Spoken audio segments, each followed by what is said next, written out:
going. Hi, everybody. Welcome to another episode of Two Comma Coffee Club. We've been absent for a couple of weeks, enjoying some summer holidays, but we are back with our favourite guest, 2020. Although one of our co-hosts, our lovely coffee girl, oh no, Val thinks we should now be called Coffee Babes. Whoa. Hashtag Coffee Babes. We are minus a coffee babe as she is currently in labour, not feeling one bit of pain, and she's been checked out and was 5 centimetre dilated a couple of hours ago. So she's had her doula round and she's done a bit of yoga and has now gone for a lovely walk, and she is not feeling a bit of pain in her labour at the moment. So if she decides to have it whilst we're live on air, she's promised to send us a message so we can announce it. Wow. Wow. So good luck, Lenae. We're thinking of you. Enjoy. Yeah. Oh, wow. Okay, that's ultimate manifesting right there.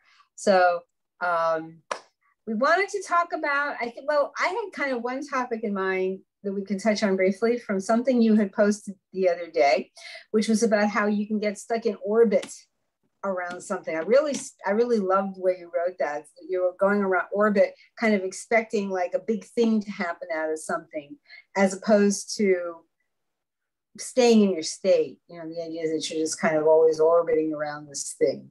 That was pretty cool. Yeah, you know, I love how Neville talks about you can think of your desire, think from your desire. And thinking of it is definitely a symptom that you're staying in orbit, you know, that it's bigger than you. I mean, think about it. The Earth or the sun does not rotate around the Earth, right? We may have thought that a long time ago, but it's like, you know, like we've discovered there's this big thing called the sun and this little thing called the Earth and this smaller thing called the moon. And the smaller things tend to orbit or follow the bigger things, right? Just, I find science so fascinating, even though they made it tremendously boring in school. Yeah. Like history, you know what I mean? And so it's like, right. So if you feel smaller than what your desire is, suddenly you're going to find yourself actually in orbit around it, thinking about it, different aspects, but what if, what I need before, what would happen after, what are the indicated and unexpected ramifications, all that jibber jabber in there, right? Versus like what happens, I notice with wealthy people, especially with any level of self-made wealth, they tend to have silence around the subject. It's like money. Yeah, I enjoy it. I make it. Got some ways to do it. But people that don't have enough, they're fucking nuts. Can I swear? I just did, sorry. Of course you can. It's natural. It's natural, right? You know, people when they're in a money crisis mode, that whether it's acute or chronic, they've got jibber jabber all day long about it.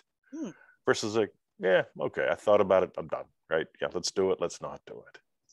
So this whole orbit thing is really, it comes down to just noticing there are different sizes of manifestings. Some people say there aren't. I say there is, right? Manifesting a cup of coffee versus a plantation, they're different sizes, but they're both smaller than you.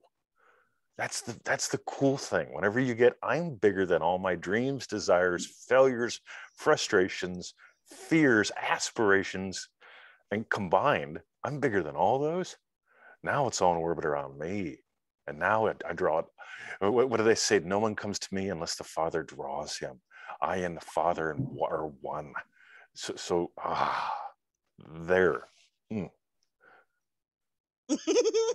that's wonderful. There's a lot to be said for that, because it's you're either running in panic mode all the time, or you can just step back from that and say, that's not me. Yeah, right. Absolutely. It's not my state. That's not me anymore. Like we did that episode about freaking out and the freak and control thing that you wrote your book about, Val. Yeah, people are always in that space.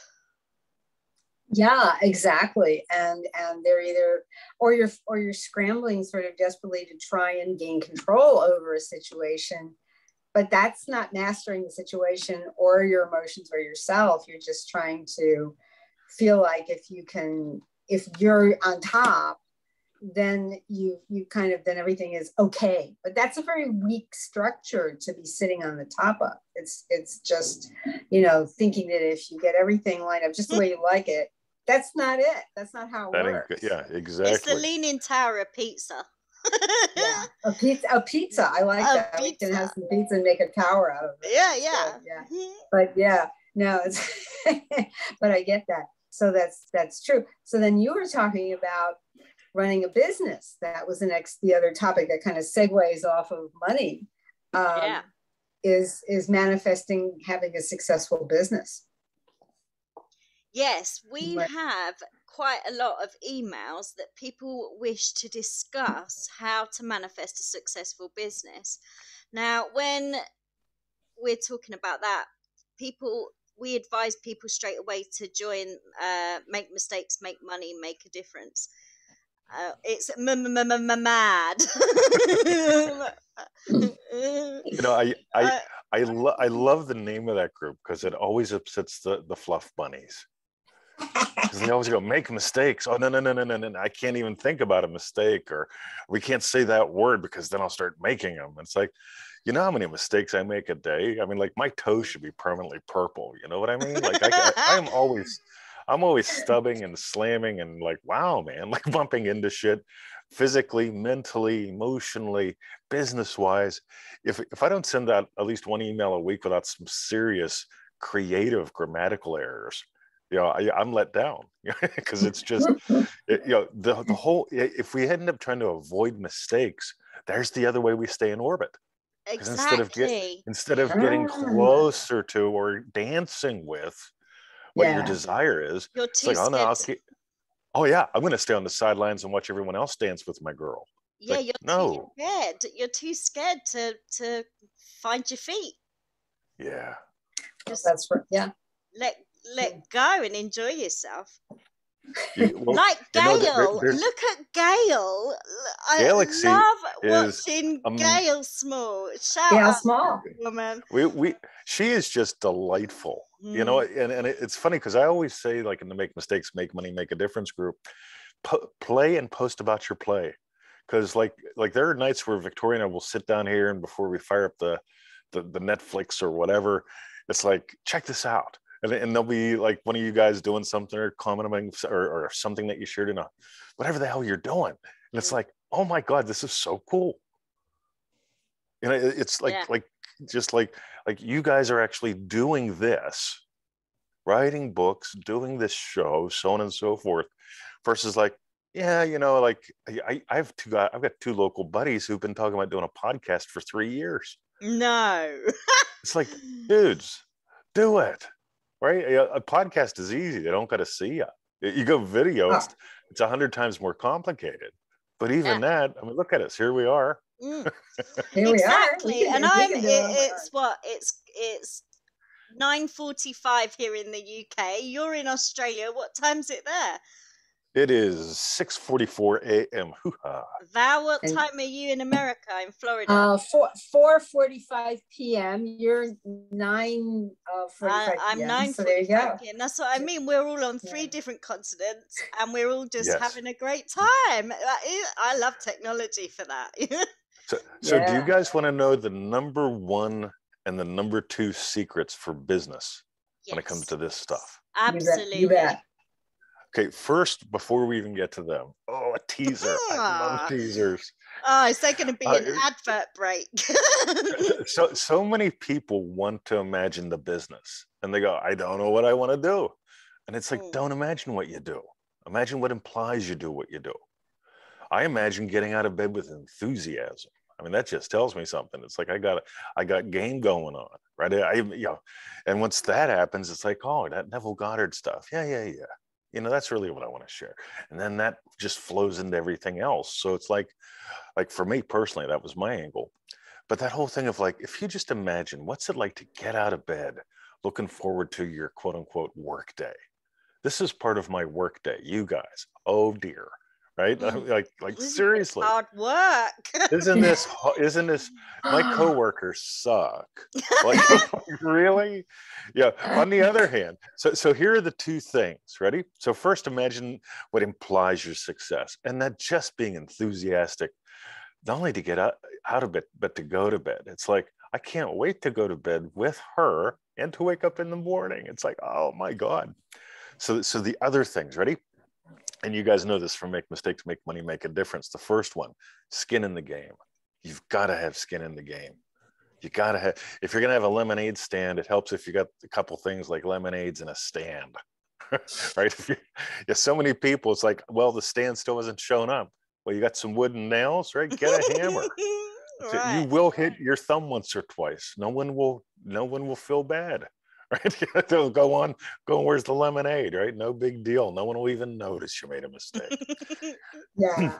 But you got to put skin in the game in some way, whether it's, and I know some people don't like this part, but it's like Neville went and stood in line to get tickets. The tickets didn't fall out of the sky magically. And, Neville called and that's to get the tickets for the opera. When he wanted tickets to go home, exactly. When he wanted tickets to go home. Now here's a pattern of Neville's. Sold out tickets. Neville's in Barbados. He wants to come home. He goes to the office, like, we don't got tickets. Who are you kidding? And he imagines something and he gets the impossible tickets again. And it's like, but he still went to the office. He still talked to the people, So the second part, and this is so the first part's skin in the game. Imagine if something that has you I want to do this. Yeah, it's not like, well, I'm imagining you guys had a lovely conversation about me. No. I want to dance with you guys, right? So there's skin in the game right there. It's fun. 2, soul in the game. Soul in the game really comes down to what gives, quote unquote, what gives life to your body? Your soul. You are a life-giving spirit. Where's the soul? Where's the spirit in the game? I couldn't do, there's thousands of things I couldn't do. I was getting licensed to sell mutual funds and securities products back in the States like 20 years ago, Series 6 and 63. Oh, dear God. I can tell you all sorts of things about mutual funds and shit that I don't want to. But it's like, I realized like halfway through all that training, it's like, I can't do this. I can't put my soul into it. It would be good money, but I can't do it. I'm just not there. And there's the other thing with business.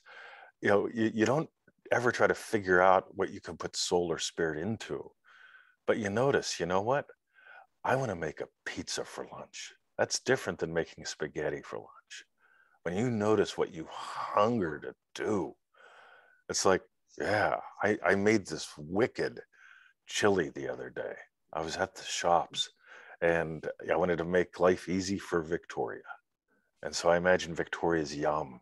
And suddenly I find myself getting lamb mince and some chili spice. And the next thing you know, I'm adding all sorts of crap to this chili. And it is darling. Oh my God. But I didn't know it was chili before I started. I just like, what can I put my soul into? I just started feeling my soul, my spirit in cooking. And it's the same with business. As soon as you're a writer. Both you guys are. You know what it's like when you sit down and you got something that you've got to put to paper. You've got to get it in front of the people that you know it'll bless. You can't help but, get a Fiverr gig or design your own damn book cover, whatever you do. You can't help but put it on paper. You can't help but relook at it and go, oh my God, that is horrible. Let me redo that page. You can't help it. It's just, it's heaven. Yes. Yeah. And the thing is also that because is being, if it's yours and you carve it out, and is that people start getting insecure. They go, is anybody going to listen to what I have to say? Is the field is crowded? Who will buy it? But the thing is, it's like you say, because your soul is into it, you believe in it. Yes. You stand behind it. It's great. And it took me a long time until DDD last year it was my first for that really to hit home. Then after years of writing for other people that I could, well, it was between Make Mistakes, Make Money, Make a Difference and Dream Driven Day, that it was doable. You know, when you said, and this is to anybody who wants to get started writing, so when 20 said to us, you know, you don't have to write one book that's 300 pages. You can write 10 books that are 30 pages or 30 books that are 10 pages. Right. Yeah. And just keep putting them out there. Now, yeah, you want to promote them. You don't want to just let them languish because they might get some traction, they might not. You do want to start to get comfortable letting the world know that you've done them, you know, or you just put them out and then just see what happens. But it's a huge step forward, and it is much easier than you ever could believe it could be, because there's so much today that's in the hand. That's why these things exist.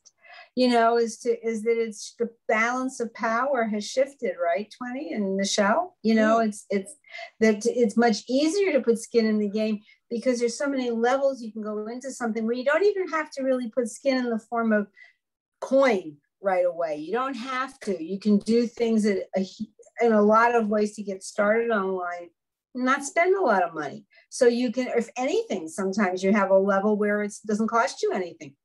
Go in that way. You can make the mistakes that way because it's not going to cost you anything, and then figure out what you need to do. If you need to upgrade or invest or whatever. So these possibilities are there. It's figuring out how they all fit together, but you know, you can do it. Yeah. So just play. You mentioned something really, really important.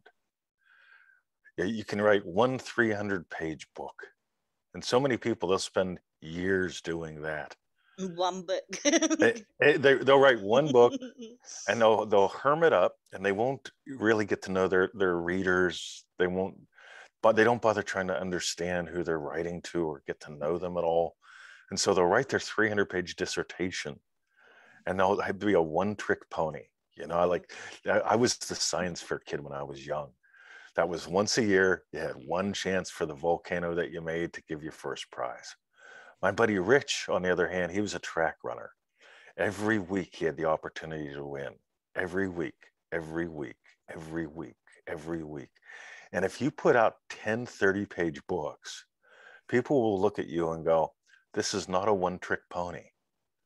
This is a $3 book. I'll buy one. I'll buy two. I'll buy four.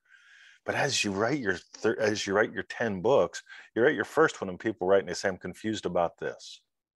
You get a second person that's confused about this. Suddenly it's like, oh my God, I've got another way that I can give to them. Yes. And now book number 2 is born.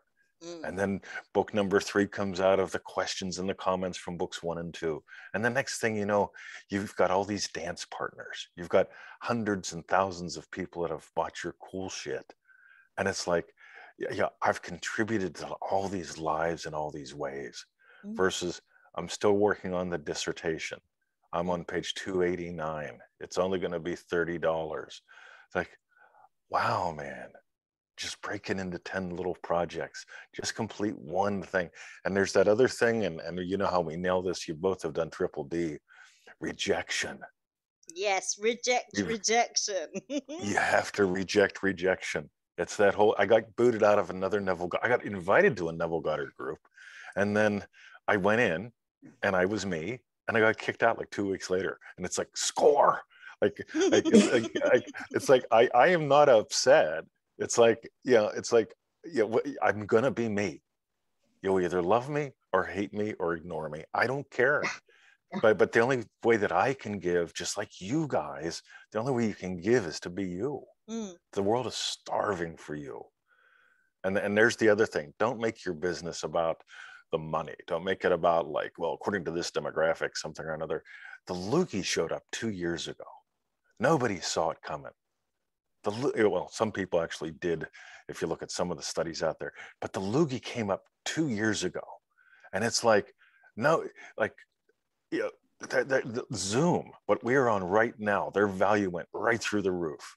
Zoom was a cool little company that almost nobody knew about. It was like now the number one app to download, wasn't it? Exactly. If you say Google, everybody knows search. If you say Zoom, everyone knows meetings. 2 years ago, nobody knew what Zoom was except for me and you guys. Now everyone knows. And it's like, if you put your heart and soul into something, somebody put their heart and soul into Zoom. And along came the opportunity for the Zoom people to make a massive difference in this world. And some damn good money. And it's all because somebody lived from vision. Yes. They didn't go, oh, we need a loogie so I can make money. It was like, no, I want to connect people. Yeah. And here we are.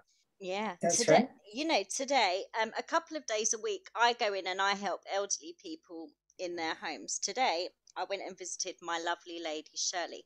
In the morning, when I know that I'm going out to visit my ladies, I put some buns in the oven. So normally I help them with their shopping, or I help them make their bed, or I tidy up. They're not necessarily very exciting things, but they bless me when I'm there, and so I love to be the blessing for them. So and Shirley loves feeding her birds. So I imagined having a coffee and watching the birds with Shirley while I was at her house. So it wasn't about what my hourly rate was. It wasn't about, oh shit, I've got to go and do this crap. It was about enjoying my time with Shirley. So that was my bun in the oven this morning. I get to Shirley's house and she said, oh, Michelle, don't bother cleaning my bathroom today. Would you mind hoovering round and and feeding the birds for me, because the bag's too heavy for me to do it? Yes, of course I'll do that for you, Shirley. I'll go and make the coffee. She makes the best coffee in the world, and I love her lattes. And so whenever I go to Shirley's, I have my own cup, and she makes me latte, and she gives me these thick chocolate biscuits, and I love them. So I go out, I feed the birds, I come back in, I sit on the settee with Shirley, and she has a chat with me. I'm one of the only people that she sees during the week. And we're watching the birds feed and chatting. And she then said to me, Michelle, could you just hoover around when you're done with your cuppa? So, done with my cuppa, I hoover around. And then she said, oh, it's the school holidays, isn't it? I went, yes, Shirley, it is. She said, here's what I owe you for today.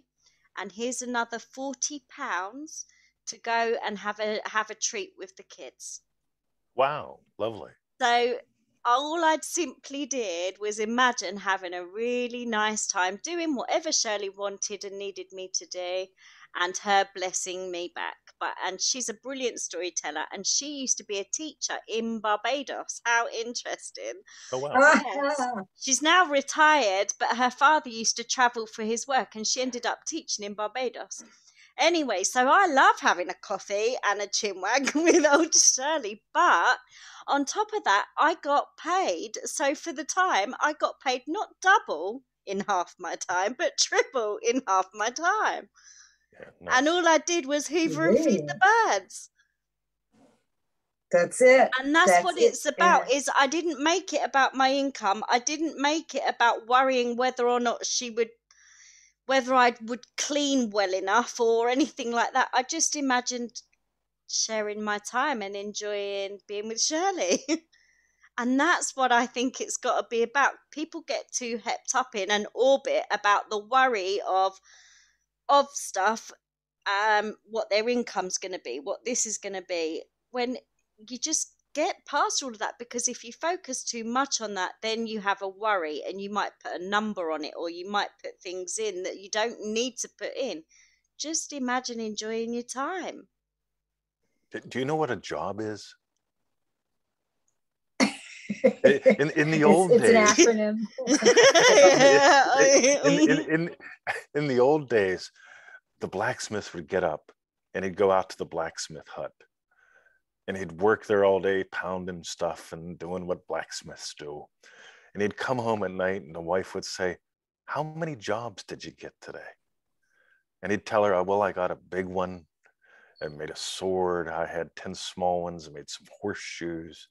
And that was the thing. He got to serve the people of the community. They all knew him as the blacksmith. You know, they may have even called him Smithy. Like, it even could have become his surname. Today, we try to get the job or build the business. And it's instant in orbit. You get the job, and now you're in orbit around it. You pray to God that they don't fire you. You build the business, and you do anything for the business to succeed, versus the love, the people. Who do you serve? Who do you serve? Who do you serve? Who do you serve? And the blacksmith comes home, and what's she really asking? Who did you serve today? There, yeah, instantly out of orbit, instantly in the dance. You went and you danced with your lovely lady. You fed her birds. She said, how about if you go home and dance with your kids? Exactly. It wasn't about the money. No. The money's just part of the play. It's about the dance. When you get it, dream driven day. If I could rewrite it, it would be something about dance dream driven day, or dance your dream driven day. Or you'll notice it's there. There really is this thing about dancing, and that includes other people.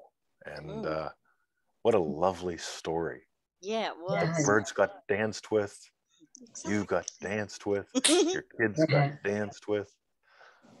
And look at us. Here we are. Dancing in the That's club. Right. Dream-driven dance. I mean, whatever it is, And I thought you were going to say I just came to me before, the acronym for job these days is just over broke. And that's how people are feeling. But can you make, if you have a job, make that into your dance, think of who you're serving. Exactly. And you really do want to come from that place of being of service. Now, does that mean, that if you're an entrepreneur and you're going out and you're thinking, I can, really make some good money. Yes. And you're going to make it easier and better if you think of who you're serving, because it's not going to work if you're just thinking about the money. You won't serve anybody because it's not focused in the right place. So you have to constantly be thinking about that. And like with 20, when, the more you kept focusing on mentoring, manifesting, and teaching what Neville taught and how to live that way, you keep serving more and more people, because this is what people are looking for is a better way to experience their life and not have the issues that they're having. So this is a huge way to be. So anything connected to your manifesting, your self-concept, your identity, these are the things that are at the forefront. So I think that's however whatever form that takes for whatever people are wanting to build. We have a question from Lynn Marie Genro, and she's starting up a new business as a virtual assistant. And she left us a question today for this episode, and it says, there is a program I'm exploring signing up for, a large sum of money. Knowing I'm bigger than that size of money, and still something is holding me back. I'm questioning myself. It is the mental game. Believing the course is needed, I know I must stop and be still. And is there something else? It feels like I start to positive think myself and then stay unmoved. So there was a question in there. Somewhere. Was it in the beginning? Or what was the actual question? It was on our questions, and that's what it is. So cool. Let's get it back. She's questioning herself, and she's got all mentaled up in orbit about actually believing that she isn't really bigger because it's a big sum of money. I'm a massive fan of the yes-no game. Get into the state of your wish fulfilled and see how fast you can make, yes, I'm in. Yeah. No, I'm not. Yeah. And see how fast you can go back and forth. Because it may take 5 minutes to get into a full-on yes, then 5 minutes to get into a full-on no, and then 2 minutes into a full-on yes, 2 minutes into a full-on no, and then maybe 30 seconds, 10 seconds back and forth. And eventually the button will get clicked one direction or the other.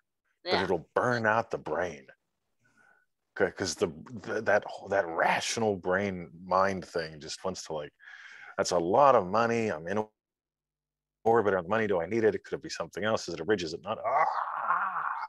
versus right, I'm doing it.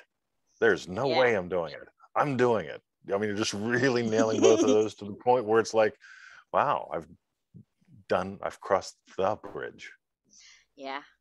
It's like dipping your toe in the sea or actually getting in to swim. The other day I took the kids to the beach and they were like, Mom, come in, come in. So, you stand on the edge and you feel it's freezing. The sea's freezing. And I was thinking, I don't want to. And I started to go in. And they said, Mom, just get in. So I thought, oh, sod it. And I just ducked myself fully in, immersed myself under the water, come up thinking, holy shit, it's freezing. But swam and thought, yes. And the kids were like, yes, Mom. And I was like, I'm in. That's so British. You're British, right? Yeah. So you probably know James Bond because it's not a big country. And so James Bond, I love James Bond. James Bond goes skiing down the hill. And the bad guy's after him, and you can hear it like Donna, Donna, and he's flying down this hill, and you watch him get to the edge, and he soars off this cliff, and you go, "Wow!" And then suddenly this parachute opens up out of his suit, right? Like, poof, and now he's got a parachute, and he like paraglides down to wherever he goes to, and you go, damn, that was cool. Not only did he go down, he didn't like meander down the hill on the skis. He's flying, man. He's going down fast. The machine gunners are trying to get him. And then he hits the edge, and who would have thunk he's got a parachute? When you dive in, whenever you make your yes, yes, your no, no, you don't have room for maybes. And you discover, what's the parachute a symbol of? Wings. What are you? You can soar, baby. Yes. Yeah. He had it. So do you know James Bond? Yes, I love James Bond. Tell him hi. Yeah. Yeah, I will. But it's true. My favorite is Sean Connery. I love that man's accent. I gotta tell you, like Sean Connery is it. Like absolutely, he's the man. Even in The Hunt for Red October, a Scottish accent running a Russian nuclear sub. What gives you the right to fire upon my ship? It's like, I loved him in King Arthur. Oh, yeah. Every woman did. Indeed. I would be running off with any other man if I had him as my King Arthur. God. Right.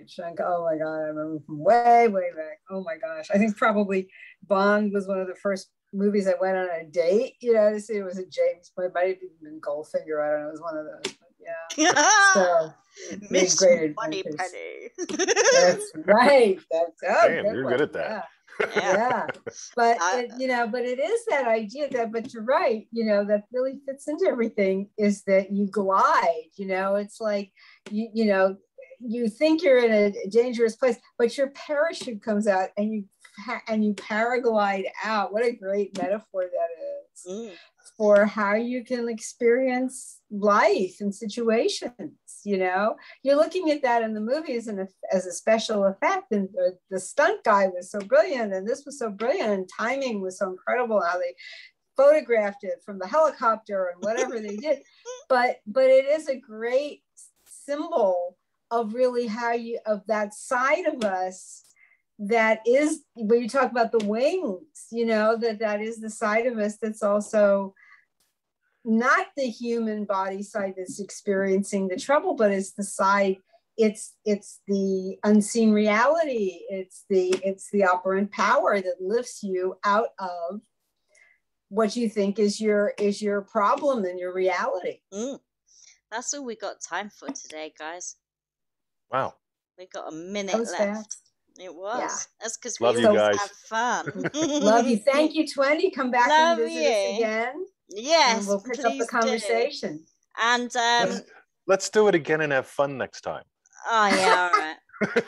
Too bad this wasn't any fun. I know. We'll have more fun.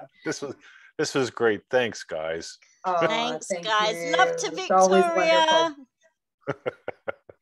We'll see you soon. You got DDD coming up, and eventually the year long, all kinds of fun things. So watch out for what 20's got coming for us. So watch this space. Watch this space. Yeah. Bye. All right. See you later. Bye, guys. Bye. Thank you. Bye.